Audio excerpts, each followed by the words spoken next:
तर नमस्कार विद्यार्थी मित्रांनो. आज आपण पाहतोय वर्ग 8वीचा मॅथेमॅटिक्सचं रॅशनल अँड इरॅशनल नंबर्स. ठीक आहे. तर हे एन-एम-एसच्या एक्झामसाठी सोबतच आपल्याला स्कॉलरशिप ह्या एक्झामसाठी सुद्धा खूप महत्त्वाचं चॅप्टर आहे. तर आता आपण पाहून घेऊया की या चॅप्टरमध्ये आपल्याला नेमकं कशा पद्धतीने आपल्याला प्रश्नांची उत्तरं करायची असतील, कसे क्वेश्चन आन्सर करायचे आहेत. तर त्याबद्दल आपण या मॅथ्सच्या सिरीजमध्ये आपण ते पाहणार आहोत. ठीक. चला. तर याच्यामध्ये सगळ्यात आधी आपण पाहूया की व्हॉट इज रॅशनल नंबर्स. आता आपण जर पाहिलं तर आपले जे होल नंबर्स जे आहेत, तर पूर्णच्या पूर्ण जे नंबर्स आहेत हे आपण दोन कॅटेगरीजमध्ये डिवाइड करतोय. ठीक आहे. आपले जे नंबर्स आहेत तर हे नंबर्स आपण दोन कॅटेगरीमध्ये डिवाइड करतोय. आता हे दोन कोणकोणत्या कॅटेगरीज आहेत, तर याच्यामध्ये पहिलं जो असतो तर त्याला आपण रॅशनल नंबर्स म्हणूया. पहिला आहे रॅशनल नंबर्स.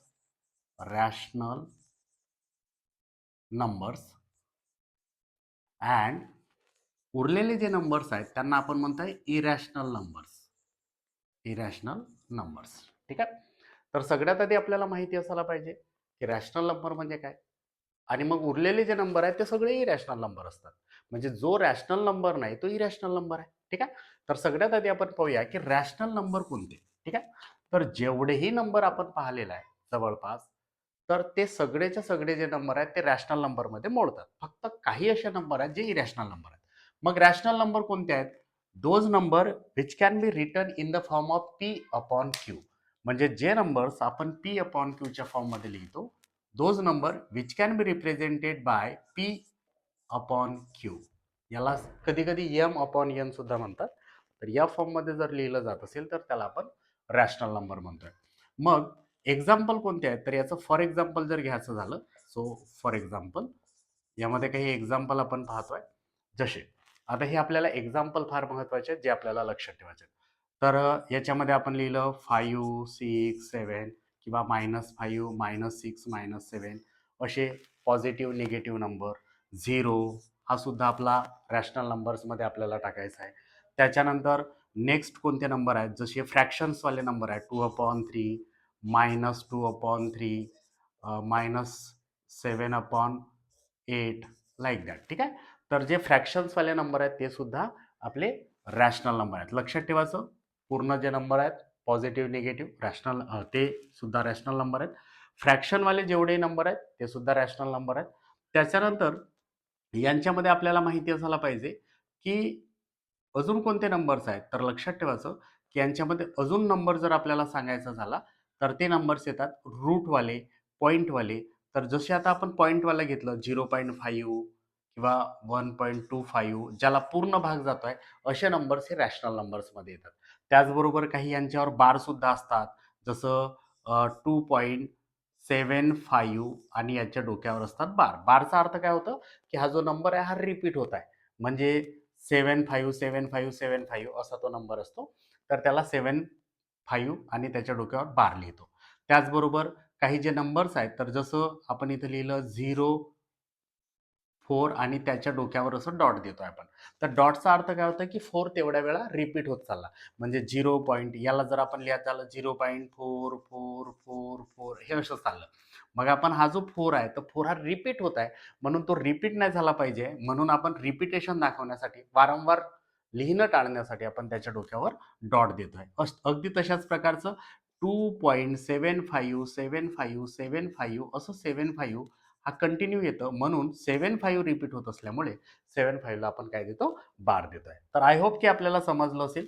जे नंबर्स आहेत, positive number, negative number, fraction number, पॉईंटवाले नंबर, ज्यांना पूर्ण डिवाइड होत आहे, पूर्ण भाग जातोय, किंवा जे रिपीट होत आहेत, अशा प्रकारचे जे नंबर्स आहेत तर ते रॅशनल नंबर आहेत. त्याचबरोबर काही स्क्वेअर आणि क्यूबमध्ये. पण हे जे स्क्वेअर आहेत, आता मला सांगा, स्क्वेअर रूट ऑफ 16चा जर विचार जर केलं तर स्क्वेअर रूट ऑफ 16, तर याचा अर्थ 16 कोणाचा स्क्वेअर आहे, 4चा. तर हे बाहेर निघत आहे, बाहेर निघत आहे. तर हा सुद्धा रॅशनल नंबर मानायचा. त्याच्यानंतर क्यूब रूट ऑफ समजा आपण याला 8 म्हणलं, तर क्यूब रूट ऑफ येतात. 8 कोणाचं क्यूब आहे, 2चा आहे. तर हा बाहेर निघत आहे, म्हणून हा रॅशनल नंबर आहे. ठीक आहे. ओके. मग आता तुम्ही म्हणाल की सर हा जर बाहेर नसता निघाला तर, तर जो बाहेर निघत नाही मग तो इरॅशनल नंबर होणार. ठीक आहे. तर हे जे नंबर्स आहेत तर हे नंबर्स तुम्हाला चांगल्याने लक्षात ठेवायचे. परत एकदा आपण नंबरकडे पाहूया की याच्यामध्ये आपण रॅशनल नंबर कोणते म्हटलं तर 0 हे लक्षात ठेवायचं. त्याच्यानंतर पॉझिटिव्ह नंबर, निगेटिव्ह नंबर्स, त्याचबरोबर काही फ्रॅक्शन नंबर पॉझिटिव्ह असो की निगेटिव्ह असो, त्याचबरोबर पॉईंटवाले नंबर्स, डेसिमल फ्रॅक्शन ज्याला आपण म्हणतोय पॉईंटवाले नंबर्स, आणि याच्यामध्ये रिपीटिंग नंबर्स, पॉईंटवाले नंबर्स हे सुद्धा रॅशनल नंबर्स आहेत. त्याच्यानंतर स्क्वेअर रूटमधून जे बाहेर निघतं किंवा क्यूब रूटमधून बाहेर निघतं तर ते सुद्धा रॅशनल नंबर्स आहेत. तर हे आपल्याला समजायला पाहिजे. ठीक आहे, तर एवढं समजलं आपल्याला. ओके, तर हे झाले रॅशनल नंबर्स. मग आता इरॅशनल नंबर कोणते, तर यांना सोडून आता काही नंबर्स आहेत जे नंबर्स तुम्हाला इरॅशनल नंबर म्हणायचे. मग ते नंबर कोणते आहेत, तर बघा, जो रूटमधून बाहेर निघतो तो रॅशनल आहे. पण जर समजा रूटमधून कोणी जर बाहेर निघत नसेल, जसं 3, आता 3 कोणाचा स्क्वेअर नाही आहे ना, 4 आहे 2 चा स्क्वेअर, पण 3 बाहेर निघत नाही. मग जो बाहेर निघत नाही तर तो आहे आपला इरॅशनल नंबर. आता हा बाहेरच निघत नाही म्हणून हा इरॅशनल नंबर. मग काय कोणती गोष्ट लक्षात ठेवणार आपण, तर आपल्याला एकच लक्षात ठेवायचं आहे की हे रॅशनल नंबर आहेत आणि जे रूटवाले नंबर आहेत ते इरॅशनल नंबर आहेत. कारण जे रूटच्या बाहेर निघत नाही तर सगळे स्क्वेअर रूट, क्यूब रूटवाले नंबर पण घ्या. क्यूब रूट असेल, क्यूब रूट ऑफ 7 बाहेर निघत नाही क्यूब रूटच्या, तर हा सुद्धा इरॅशनल नंबर. मग सोबत या इरॅशनल नंबरमध्ये काय होतं की हे जे स्क्वेअर रूट किंवा क्यूब रूटवाले जे नंबर आहेत, मग हे कोणासोबत प्लस झाले असतील, 2 प्लस रूट ऑफ 3 किंवा 2 मायनस रूट ऑफ 3, किंवा त्यांचं जर मल्टिप्लाय झालं असेल 4 क्यूब रूट ऑफ 7, त्याच्यानंतर cube root of 7 divide by 10 like that. म्हणजे ते डिवाइड करो, प्लस करो, मायनस करो, सबट्रॅक्ट, ॲड, डिवाइड और मल्टिप्लाय असे कुठल्याही प्रकारचे जर ऑपरेशन ते कॅरी करत असतील तरी पण ते इरॅशनल नंबर आपल्याला समजायचे आहेत. आय होप की आपल्याला समजलं रॅशनल नंबर कोणाला म्हणायचं आणि इरॅशनल नंबर कोणाला म्हणायचं. ठीक आहे, तर चला आपण पाहूया की आता आपल्या NMS यांच्यावर आधारित कसे प्रश्न विचारले जातात त्याकडे आपण थोडक्यात पाहून घेऊया. तर चला आता आपण प्रश्न परत एकदा एक नजर लक्षात ठेवा, रॅशनल नंबर्स आणि इरॅशनल नंबर्स. ठीक आहे,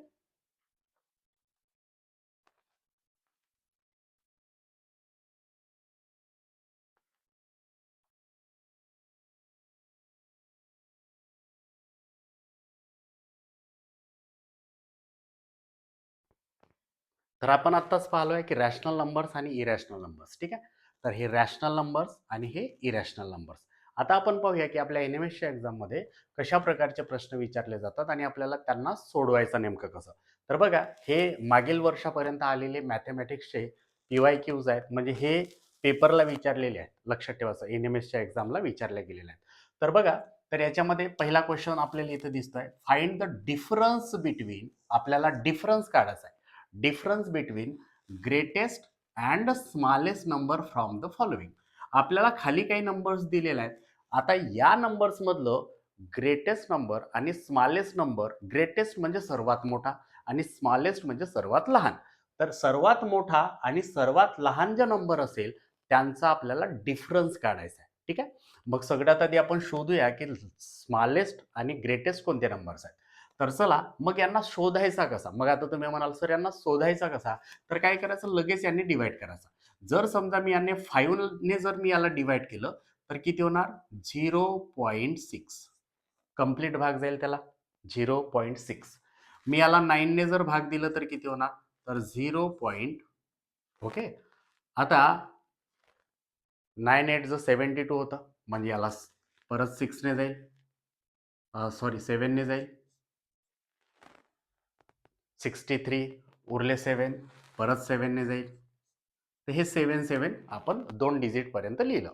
त्याच्यानंतर पुढं जाऊया, याला जर आपण डिवाइड केलं तर 0.33. ओके, त्याच्यानंतर याला आपण पाहूया, याला 11 ने डिवाइड करा, याला 11 ने डिवाइड केलं 0.8. आता यांच्यामध्ये 0.8, परत त्याच्यामध्ये जेव्हा आपण 88 आपण टाकू 2 राहील, तर परत यांच्यामध्ये आपल्याला लक्षात येतोय, बाकीचं आपल्याला करायची गरज नाही.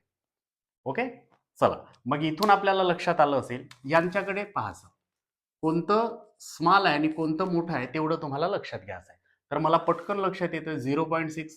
आता मी काय करतोय ना, तर याला 2 डिजिट न ठेवता एकाच डिजिटवर लिहितोय. ठीक आहे, मग आता मला सांगा 0.6, 0.7, 0.3, 0.8. आता सगळे पॉईंटवाले नंबर आहेत. मी सरळ काय करतोय 6, 7, 3, 8 असं ठरतोय. तर 6, 7, 3, 8 यांच्यामध्ये ग्रेटेस्ट नंबर कोणता झाला? हा वाला ग्रेटेस्ट झाला. ओके. मग स्मॉलेस्ट कोणता झाला? तर हा वाला स्मॉलेस्ट झाला. मग आता यांच्यामधला आपल्याला डिफरन्स घ्यायचा आहे. मग आपण काय करणार? या दोघांमधला डिफरन्स घेणार. डिफरन्स म्हणजे काय करणार? मायनस करणार. 9/11 मायनस 1/3. मग यांचा डिफरन्स करताना आपण क्रॉस मल्टिप्लाय करतो. मग 9 3 ज 27 मायनस 11 1 ज 11 डिवाइड बाय 11 3 ज 33. ठीक आहे. त्याच्यानंतर 11 इथून मायनस करूया आपण. So this is 16/33. आता 16/33 जर म्हटलं तर याच्यामध्ये ऑप्शन नंबर कोणता इथला? 1. फर्स्ट हाच आपला आन्सर असेल. आय होप की आपल्याला समजलं की असे क्वेश्चन कसे करायचे. ठीक आहे. सरळ डिवाइड करायचा आणि त्यांच्या नंबर्सवरून ठरवायचा कोण ग्रेट आहे आणि कोण स्मॉलेस्ट आहे, कोणतं ग्रेटेस्ट आणि कोणतं स्मॉलेस्ट. पुढं दुसरा क्वेश्चन बघा. Which of the following is an irrational number. हे फार महत्वाचं आहे. सेंटेन्सला व्यवस्थित क्लिअर वाचायचं. आपल्याला विचारतो काय, विच ऑफ द फॉलोइंग, खाली दिलेल्यांपैकी कोणते इरॅशनल नंबर आहे. कोणतं इरॅशनल नंबर आहे ते मला सांगायचं आहे. ठीक आहे. मग इथं पाहतोय 4/5. आपण आधीच बोललोय इकडे की फ्रॅक्शनवाला नंबर हा रॅशनल नंबर असतो, म्हणजे हा रॅशनल नंबर आहे. ओके. मला इरॅशनल नंबर शोधायचा आहे. 23/99 हा सुद्धा रॅशनल नंबर आहे. क्यूब रूट ऑफ 8 हा बाहेर निघते, क्यूब रूट मधून 2 बाहेर निघते, म्हणजे हा सुद्धा रॅशनल नंबर आहे. त्याच्यानंतर रूट ऑफ 5 हा बाहेर निघत नाही, म्हणजे हा कोणता नंबर आहे? Irrational number. So option number 4 हा आपलं आन्सर झाला. ठीक आहे.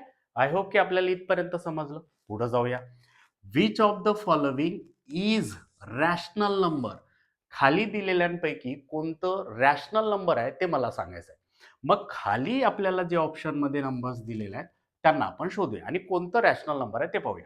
तर इथं बघा रूट मधून 2 बाहेर निघत नाही आणि इथं 7 आहे. आपण मगाशीच पाहिलोय की त्यांचं प्लस असो, मायनस असो, मल्टिप्लाय असो, डिवाइड असो, तर तो नेहमी इरॅशनलच असतो, म्हणजे हा सुद्धा इरॅशनल नंबर आहे. हा इरॅशनल नंबर आहे. इथं मायनस आहे, हा सुद्धा इरॅशनल नंबर आहे, कारण इथं √2 आहे, √2 बाहेर निघत नाही. इथं बघा 3√2 आहे, हा सुद्धा इरॅशनल नंबर आहे. मग इथं पाहूया. आता आपल्याला लक्षातच आलं की पहिले 3 जर इरॅशनल आहे तर ऑफकोर्स चौथा रॅशनल असेल. पण तो कसा रॅशनल आहे ते पण समजूया. बघा हा 2 आहे तर 2 राहील into cube root of 8. Cube root of 8 means 2 and 2 2 ज 4. म्हणजे हा कोणता नंबर आहे? रॅशनल नंबर आहे. क्यूब रूट मधून बाहेर निघत आहे. ठीक आहे. आय होप की आपल्याला समजलं. म्हणजे इथला इज रॅशनल नंबर. कोणता रॅशनल नंबर आहे आपलं? Option number 4. तर अशा प्रकारचं आपलं हा परफेक्ट 1 मार्काचा क्वेश्चन आपल्याला विचारला गेला. त्याच्यानंतर खाली बघा विच इज नॉट हा शब्द लक्षात ठेवा. Which is not rational number, म्हणजे खाली दिलेल्यांपैकी कोणता रॅशनल नंबर नाही तो आपल्याला सांगायचा आहे. ठीक आहे. आता इथं खाली दिलेल्यांपैकी कोणता रॅशनल नंबर नाही तर ते आपण नक्की आम्हाला कमेंटमध्ये कळवा. ठीक आहे. की इथला कोणता रॅशनल नंबर नाही. तर आपण काय करणार, पहिलं शोधून घ्या की कोणकोणते नंबर रॅशनल नंबर आहेत ते शोधा, आणि जे रॅशनल नंबर आहेत कन्फर्म माहिती झाला तर उरलेला ज्याच्यावर तुम्हाला डाऊट आहे की तो रॅशनल नंबर आहे की नाही तर त्यालाच ठरवायचा की तो इरॅशनल नंबर आहे. ठीक आहे. तर कमेंटमध्ये नक्की सांगा फर्स्ट, सेकंड, थर्ड, फोर्थ यांच्यापैकी कोणतं रॅशनल नंबर नाही हे आपल्याला सांगायचं आहे. तर अशा प्रकारचे नवनवीन व्हिडिओ पाहण्यासाठी आमच्या चॅनलला सबस्क्राईब करा, लाईक करा, शेअर करा आणि सोबत आपलं आन्सर कमेंटमध्ये आपल्याला कळवा. धन्यवाद.